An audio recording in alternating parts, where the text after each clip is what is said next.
Welcome to The Explainer.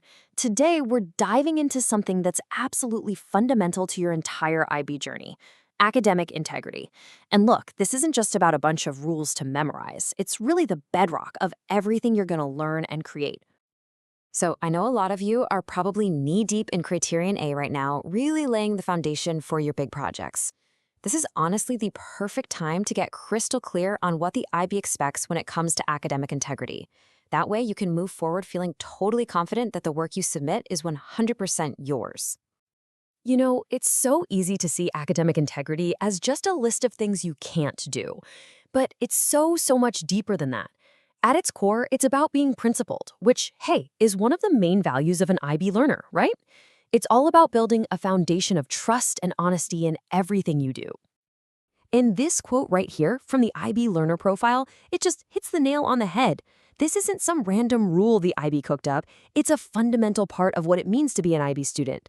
Acting with integrity is all about taking complete ownership of your work, your actions, and yeah, their consequences. That's a skill that's going to serve you long after you've graduated. Okay, so to really uphold integrity, we first have to be super clear on what we're trying to avoid. So let's get into it. What exactly does the IB consider to be academic misconduct?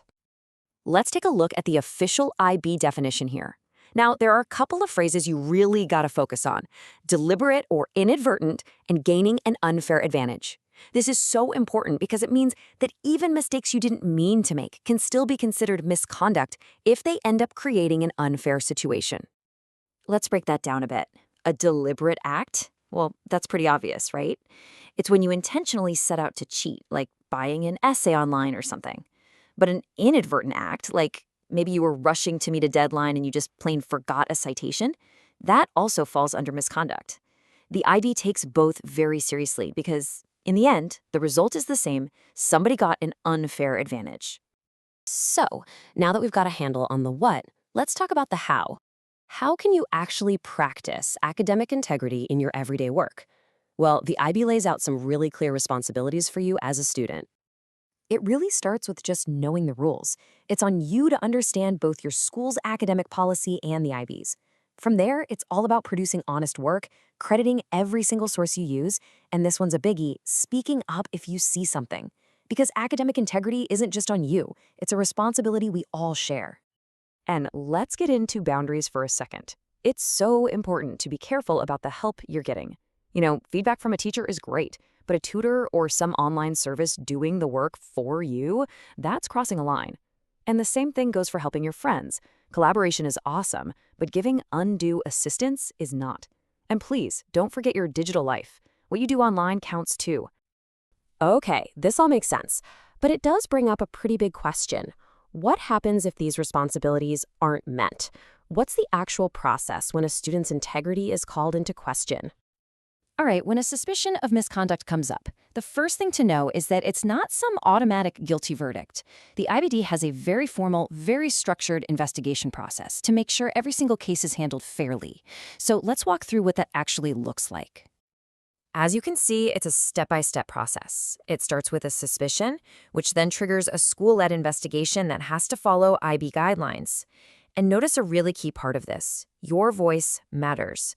You will always have the chance to submit a written statement to explain your side of the story. The IB only makes a final call after they've carefully looked at all the evidence from every angle. And that final decision, well, it can carry some really serious consequences. It's so important to understand what could happen, not to scare you, but just to be real about how seriously the IB takes this. It's all about protecting the value of your diploma. Just take a look at this table. It shows some pretty clear examples right from the IB's own guidelines. For instance, if you plagiarize more than 51 words in a row without a citation, the typical outcome is no grade for that entire subject. Same thing for collusion. That's when you submit work that's almost identical to a friend. And for the really serious stuff, like buying an essay from a website, you're looking at no grade for the subject and maybe even being disqualified from all future IB exams permanently. The stakes they're incredibly high. So after all that, it really just comes down to this one question. This is what you should be asking yourself every single time you're about to submit a piece of work. It takes the idea of academic integrity from being a bunch of rules you have to follow, and it turns it into a personal promise. It's about making sure that your grades, your diploma, all your hard work are a genuine reflection of your learning. And honestly, that's an achievement you can be truly proud of.